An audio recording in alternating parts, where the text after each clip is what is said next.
प्रातः क्लास चल रहा था 5/12/1968।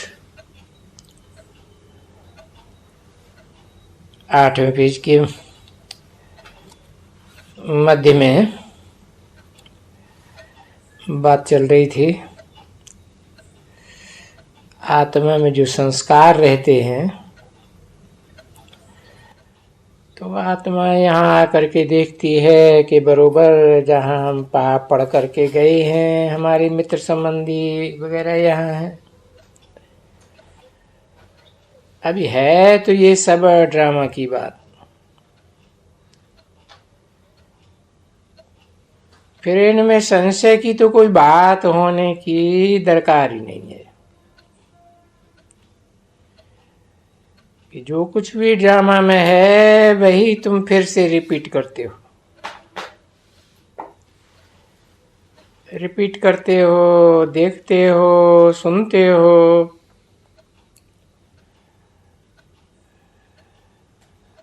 अभी इस ड्रामा की बात को तो दुनिया में कोई जानते नहीं है सिवाय तुम बच्चों के।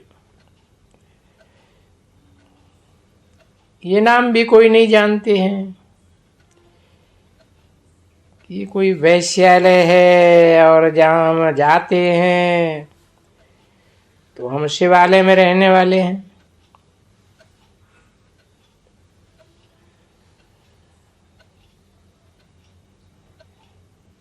हम वैश्यालय में रहने वाले हैं ऐसा कोई समझते हैं? नहीं। फिर इस समय में जानते हो कि ये तो हम तो थे ही शिवालय में रहने वाले। फिर हम कैसे आकर के वैश्यालय में पड़ गए? तो बाप समझाते हैं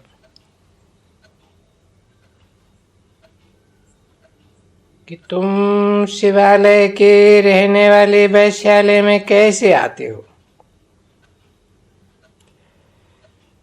वो चक्कर की बात तुमको बैठ करके समझाते हैं।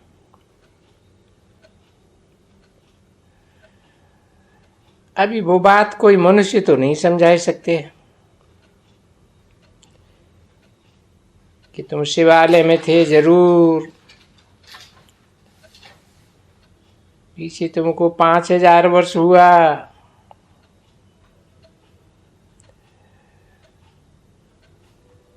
और 2500 वर्ष के बाद उतरनी शिवालय वैश्यालय में आ गए। वाम मार्ग शुरू हो गया। अभी वो वाम मार्ग पूरा होते हैं, बाबा आते हैं तुमको फिर शिवालय में ले जाने के लिए, और शिवालय में ले जाने के लिए सारी शिक्षा तुमको देते हैं। फिर तुम शिवालय से उतर करके नीचे आते हो। ऐसे चक्कर चलता ही रहता है। ऐसे बहुत मनुष्य कहते हैं कि भगवान को क्या पड़ी थी जो ऐसा चक्कर रचा। तो बोलो बाबा ने नहीं रचा है, ये तो अनादि रचा हुआ ड्रामा है। अगर रचा कहेंगे तो कभी ये रचा, ये क्वेश्चन उठ जाता है, सवाल उठता है ना। तो हाँ चलो बच्चे, सभी रूहानी सेंटर्स के प्रजापिता ब्रह्मा कुमार वंशावली ब्राह्मण सर्वोत्तम कुलभूषण, सभी रूहानी सबसे मीठे मीठे बच्चों मधुबन से रूहानी बाप व दादा का आज गुरुवार के दिन दिल व जान से और प्रेम से बाप दादा के याद प्यार और गुड मॉर्निंग। मीठी मीठी शिकिल दे रूहानी बच्चों प्रति रूहानी बाप दादा का प्रेम से मीठे मीठे बच्चों को नंबरवार पुरुषार्थ अनुसार याद प्यार गुड मॉर्निंग। मीठे मीठे शिकिल दे रूहानी बच्चों प्रति रूहानी बाप की नमस्ते।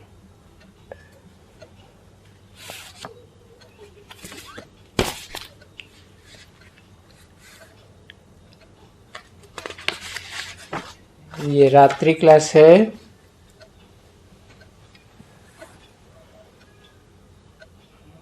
अधूरी मुरली उठाई है 5/12/1968 के अंदर में कहते हैं हम पावन बने, परंतु माया उनको बनने नहीं देती है। माया फिर भी गिराए देती है। तो मूल बात होती है पावन बनने की। तो बच्चियां जो खास हैं और बच्चे भी हैं, उनमें भी बच्चियां थोड़ी सपूत होती हैं और बच्चे कपूत होते हैं। ये कायदा है एक।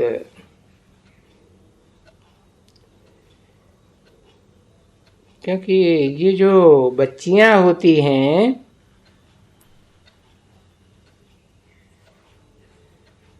कुमारियां होती हैं, लज्जायमान रहती है, लज्जा वाली होती है। और जो कुमार होते हैं वो निर्लज्ज होते हैं।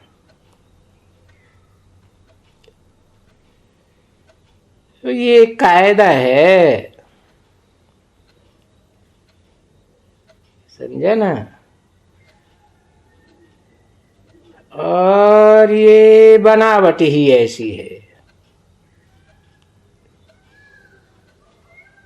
पुरुषों की बनावट में और स्त्रियों की बनावट में फर्क है ना। देखो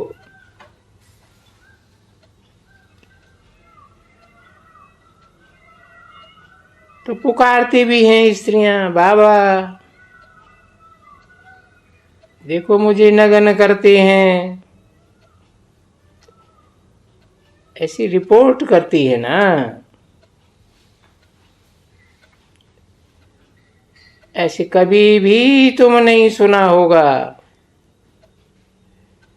कि कोई बाप पुकारे मुझे स्त्री नग्न करती है। ऐसे तो नहीं होता है। मूल बात यही होती है। और बाप भी बच्चों से पूछते हैं कि बच्चे या बच्ची, तो सवाल ही ऐसे पूछते हैं कभी नग्न तो नहीं हुई हो। या तो बच्चों से पूछेंगे कभी नग्न तो नहीं हुए हो। अभी ये पूछने में कोई गुप्त बात नहीं है कि जिसको न पूछे, ये तो सहज बात है। तो बच्चे बताते हैं हाँ हुए हैं या नहीं हुए हैं, क्योंकि ये तो बाप समझते हैं कि जब भी युगल बनते हैं तो नग्न तो जरूर होते ही है।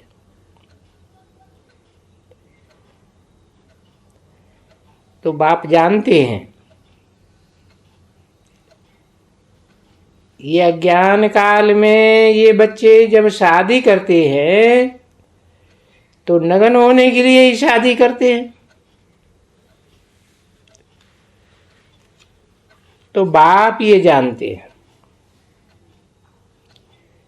ये बच्चे अज्ञान के कारण और ये पवित्र गृहस्थ मार्ग में या रावण राज्य में ये नग्न होने का एक कायदा बनाया है। जैसे यही एक रास्ता है। और ड्रामा में नूद है, जब बाप आते हैं तभी फिर बोलते हैं कि नहीं बच्चे, नगन तो नहीं होने का है। मेरे राज्य में कोई नगन नहीं होते हैं, रावण के राज्य में नगन होते हैं। रावण को अनेक सिर दिखाते हैं ना, तो सिर में से ही मत निकलती है। अनेकों की मत माने रावण राज्य। अब ये तो ज्ञान तुम बच्चों को मिला है, और नया ज्ञान मिला है ना। ऐसे कोई भी दुनिया में नहीं जानते हैं जो कह सके कि मेरे के राज्य में ऐसे होता है। अभी मेरे राज्य में कोई कह सकेंगे नहीं, मेरे राज्य में, उनका राज्य तो कोई अभी है ही नहीं। अगर ये है इनका रावण राज्य, तो इस समय के क्षुद्र संप्रदाय हैं।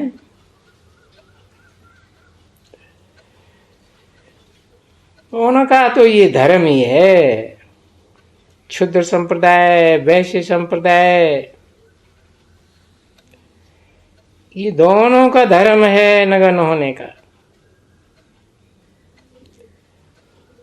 और ये ड्रामा का प्लान है। पाप तो जरूर होता है, क्योंकि विकारी बनते हैं ना, तो पाप तो जरूर होते हैं। क्योंकि अभी तुम बच्चों को ये सतयुग और त्रेता, द्वापर और कलयुग अभी तुमको नजदीक में एक दो को देखते हैं।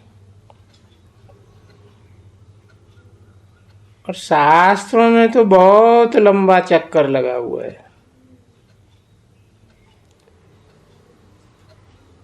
तो यहाँ बच्चे समझ से बाप को रिस्पॉन्ड कर सकते हैं। हाँ बाबा, अभी ऐसे नहीं कहेंगे बच्चियां, बाबा हम सतयुग में नगन नहीं होते थे। तो अभी तुम कहेंगे कि हाँ बाबा, हम सतयुग में नगन नहीं होते थे, क्योंकि बाप तो ये स्वर्ग को नजदीक ले आए।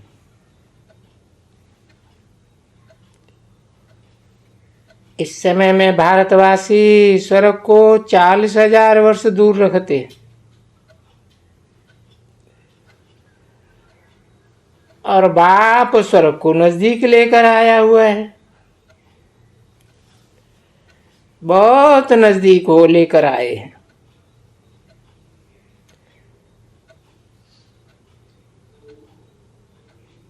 कहाँ 40 और कहाँ 8, 10, 12, 26 वर्ष, 20 वर्ष, तो फर्क रहता है ना बच्चे।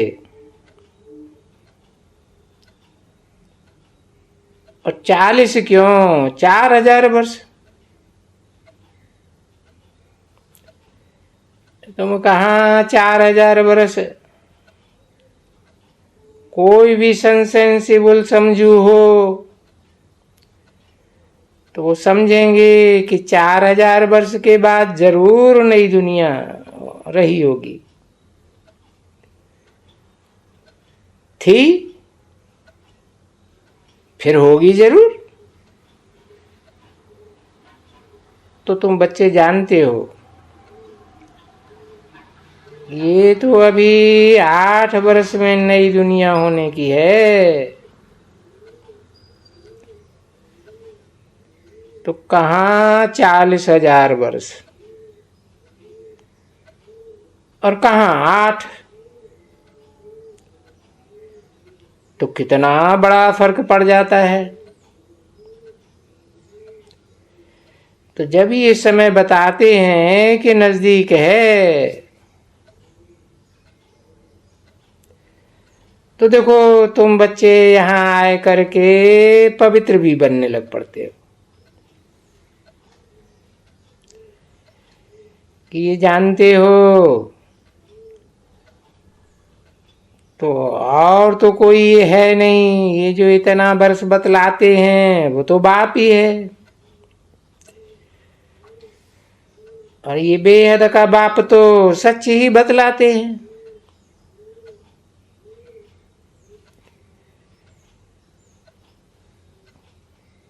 कि 4 बरस कल्प की आयु 5,000 वर्ष, यही सत्य है। सत्य है तब तो तुम जाकर के सबको समझाते हो। तो वो लोग तो वंडर खाते हैं। क्या कल्प खाली 5,000 वर्ष का है? बस शास्त्रों में तो लाखों वर्ष लिखा हुआ है। तो उनको भी तो समझाया जाता है ना। ये तो भगवान वाच है, भगवान बैठ करके हमको समझाते हैं। अभी मनुष्य कहे शास्त्र समझाते हैं, और यहाँ भगवान कहे मैं समझाता हूं। तो शास्त्रों की कहने में और मेरे कहने में रात दिन का फर्क है।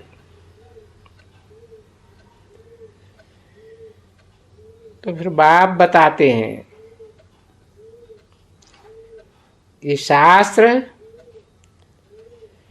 जब से भक्ति मार्ग शुरू हुआ है तब से हैं।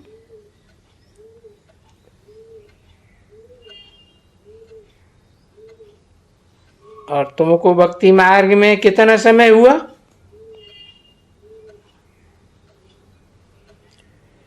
जब कलयुग को 40,000 वर्ष, तो द्वापर को तो जरूर डबल तो रखना चाहिए, 80,000। पर वो तो लाखों वर्ष कहेंगे। फिर तो वो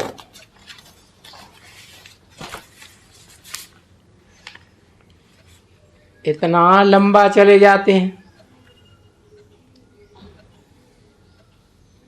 तो बच्चे समझते हैं ये जो घोर अंधियारा कहा जाता है तो इसको ही कहा जाता है। 5/12/1968 की रात्रि क्लास का दूसरा पेज। मनुष्य समझते हैं 40,000 वर्ष, और यहां तुम कहते हो बाकी 8।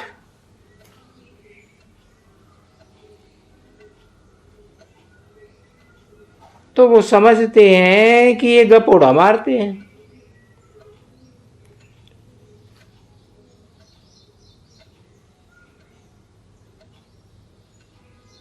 अरे कोई फर्क हो थोड़ा सा तो भी कोई माने।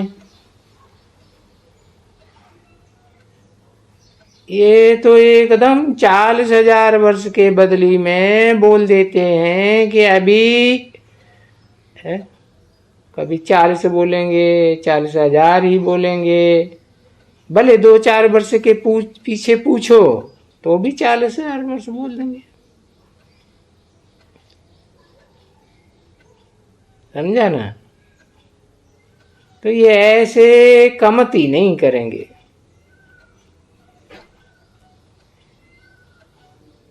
चालीस से